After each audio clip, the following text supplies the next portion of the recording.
Ay, mukhang napasobra kami kagabi ni Adrian sa paglalaro sa Almar. Napagod ako.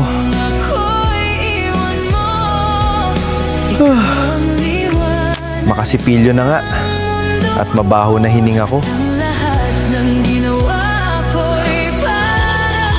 Sino ba tong poging to? Maputi naman ang ngipin ko. Handa na akong humarap sa kanila.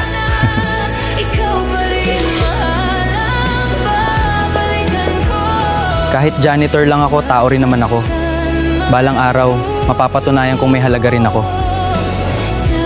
Hoy! Hoy!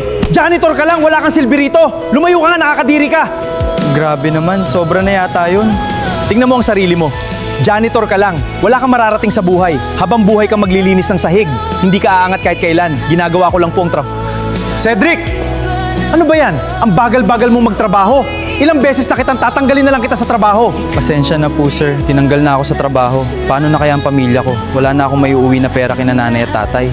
Panginoon, bigyan niyo pa po sana ako ng isa pang pagkakataon. Hindi ako susuko, gagawin ko ang lahat para makabangon ulit. Hoy Cedric, aga mo ngayon umuwi ah. Pre Adrian, tinanggal ako ng amo ko sa trabaho ko eh. Magpapadala pa naman sana ako ng pera kila nanay at tatay. Hayaan mo pre, tutulungan kita. Karamay mo ako kung anong problema mo. Problema ko rin eh, kaibigan kita eh. Salamat Adrian. Ang bait mo talaga sa akin. Ngayon lang ako nagkaroon ng kaibigan na tulad mo. Ano ka ba pre? Ikaw nga yung mabait sa akin eh. Ang mabuti pa, F na lang tayo, libre ko. Para naman mawala yung lungkot mo. Salamat pre ah, lagi kang andyan siyan para sa akin. Ang sarap pala ng mga pagkain dito.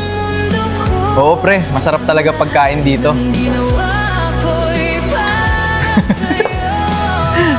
By the way Cedric, what really happened at your workplace?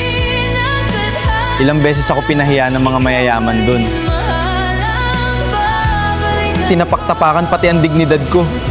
Binuhusan pa ako ng tubig. Hayaan mo, kakarmahin din sila Cedric.